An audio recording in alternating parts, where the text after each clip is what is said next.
Sábado 23 de enero de 2021.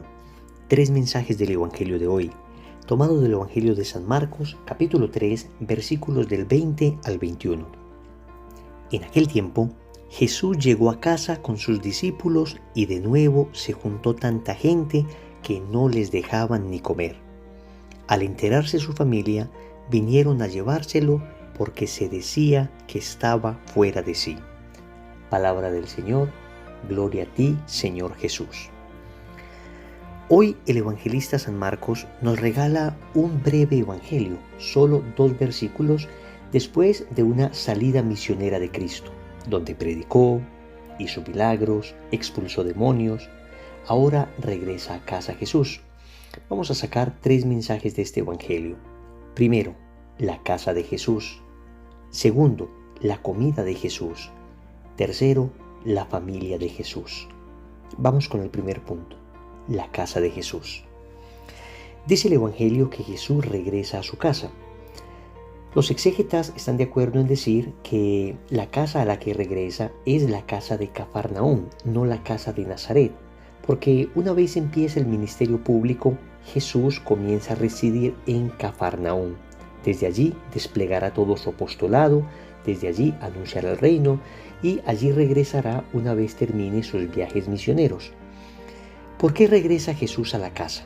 Pues hay unas razones de orden biológico, en primer lugar para descansar, pero debemos pensar que el Señor, cuando estaba con la multitud, daba ejemplo a sus apóstoles, predicaba, les mandaba a ellos ciertos apostolados, pero en casa es que les instruía íntimamente. Es decir, en la casa ya había un proceso más estrecho con sus apóstoles. Y estar en casa significaba para Jesús también tener un hogar. Y yo creo que es importante que todo misionero, y acá cuando hablo de misionero me refiero a todo bautizado.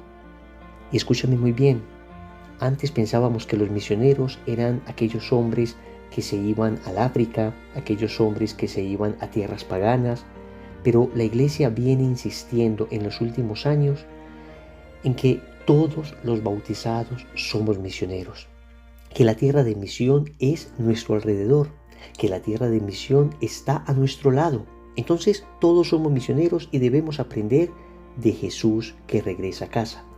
Todos necesitamos de alguna manera un hogar comunitario. Todos necesitamos comunidad. La casa significa comunidad. La primera gran casa es, por supuesto, la iglesia. Somos comunidad en la iglesia de Cristo, la iglesia católica. Pero dentro de la iglesia también existen movimientos, grupos de oración, grupos apostólicos, parroquias, en donde debemos sentirnos unidos, debemos sentirnos familia. Hoy es difícil que un cristiano se sostenga sin una pequeña comunidad, sin una pequeña casa. Y es lo que dice el Evangelio hoy, Jesús regresa a casa. Tú y yo debemos mantenernos en comunidad, hacer misión, pero alimentarnos en comunidad, ir a las personas a evangelizarlos, pero tener un hogar, una casa espiritual, una comunidad donde nos nutramos, donde haya afecto de familia, donde haya cercanía, donde haya vida de oración, donde haya espíritu de fraternidad. Segundo, la comida de Jesús. El Evangelio nos cuenta que era tal la cantidad de personas que iban donde Jesús porque ya le habían conocido, porque ya habían escuchado de él, porque seguramente habían sido sanados ellos o familiares cercanos habían recibido la bendición de estar con Jesús, que había momentos donde no tenía ni tiempo para comer. Aquí el Evangelio nos está hablando de el sacrificio de los misioneros. Cuando te decides hacer misión, pues hay momentos donde incluso la comida tiene que postergarse, el sueño tiene que postergarse.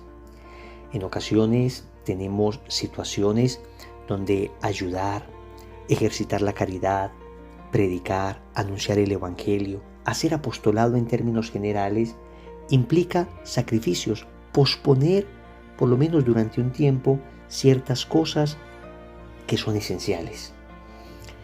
Pero lo que estamos viendo acá es el valor que tiene un alma para Cristo. Para Cristo, esa alma, esa persona ese necesitado, ese que está pidiendo la ayuda, es tan importante que incluso comer puede esperar. Las almas tienen prioridad. Y yo creo que antes se decía que el celo apostólico lo debían tener los sacerdotes, las religiosas, los que viven vida consagrada. Pero hoy el celo apostólico debemos tenerlo todos. Todo bautizado está llamado a ser consumido por un tal celo apostólico que esté dispuesto incluso a aguantar un poquito de hambre, a aguantar un poquito de sueño, a posponer diversiones, a posponer por lo menos temporalmente ciertas necesidades cuando se pueda ayudar a un alma, cuando se pueda ayudar a una persona, cuando se puede evangelizar a una persona. El Señor más adelante dirá en el Evangelio de San Juan capítulo 4 versículo 34, mi comida es hacer la voluntad del que me envió y llevar a cabo su obra.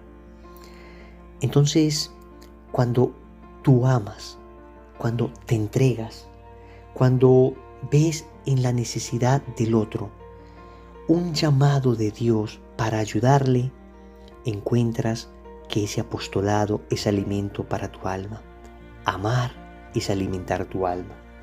Y por eso a veces el misionero, aunque tenga el estómago vacío, si se ha gastado y desgastado por las almas, tiene el corazón henchido, lleno, repleto, rebosante de amor. Tercero, la familia de Jesús. El Evangelio termina diciéndonos que algunos familiares de Jesús llegaron a buscarle porque decían que había perdido el juicio, que estaba fuera de sí.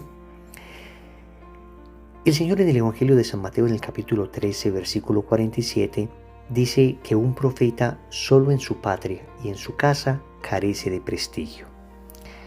El Señor tuvo que sufrir también de ciertos familiares una profunda incomprensión. Otros, en cambio, le apoyaban, le seguían, como es el caso de la Santísima Virgen María, que estuvo allí siempre para Jesús porque entendía perfectamente que era el Hijo de Dios. El ángel ya se lo había anunciado y para Nuestra Señora nada de lo que estaba sucediendo era extraño. Que el Señor estuviera generando incluso confrontación con las autoridades políticas y religiosas de la época era conocido por Nuestra Señora cuando el profeta Simeón le dijo que una espada atravesaría su corazón. Entonces, algunos familiares le apoyan y otros no le apoyan. Esto va a pasar en la vida del apóstol. Vas a tener gente dentro de tu propia familia y personas cercanas que te van a apoyar, que te van a decir ánimo, te entendemos, comprendemos lo que estás haciendo y estamos ayudándote de alguna manera. Pero también vas a tener personas que no te van a comprender, te van a juzgar, te van a tildar de loco. De Jesús decían que estaba fuera de sí. Otras traducciones dicen que le consideraban loco. Aquí es importante mantener la serenidad. Y creo que hay que tratar también de evangelizar esas almas de nuestros familiares que son las más necesitadas en ocasiones.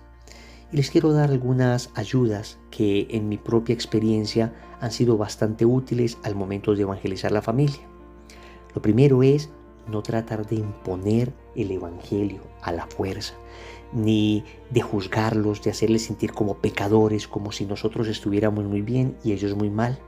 No, la caridad, el tacto, la amabilidad, la astucia al momento de hablar siempre serán mucho más eficaces que la imposición, el juicio y la apariencia de fanatismo. Segundo, es importante establecer un sólido proceso de oración y mortificación por ellos. En el Santo Rosario, en la Santa Eucaristía, tenerlos muy presentes, convocar a ayunos a los familiares que están en el camino de oración pidiendo por la conversión de los otros familiares. Luego es vital el testimonio de vida. No pueden ver en ti y en mí incoherencia, porque ¿cómo vamos a predicar un evangelio que no vivimos? ¿Qué tipo de evangelio es aquel que está solo en los labios pero no está en el corazón del que lo predica? Debemos esforzarnos por ser testimonio, porque quienes nos vean, vean a Cristo. Y luego también es importante, de una manera inteligente, prudente, astuta, tratar de anunciar el Evangelio. Y si a veces no podemos hacerlo directamente con nuestras palabras, un video, una reflexión, un libro, un texto, el testimonio de alguien siempre podría ser un extraordinario camino para ayudar a que nuestros familiares se encuentren con Jesús. Recordemos entonces, primero, la casa de Jesús; segundo, la comida de Jesús; tercero, la familia de Jesús. Como compromiso quiero invitarles para que hoy elevemos una oración por todos los misioneros y evangelizadores del mundo entero, para que se mantengan fieles a su misión y puedan llegar a muchos corazones. En el nombre del Padre, y del Hijo, y del Espíritu Santo. Amén.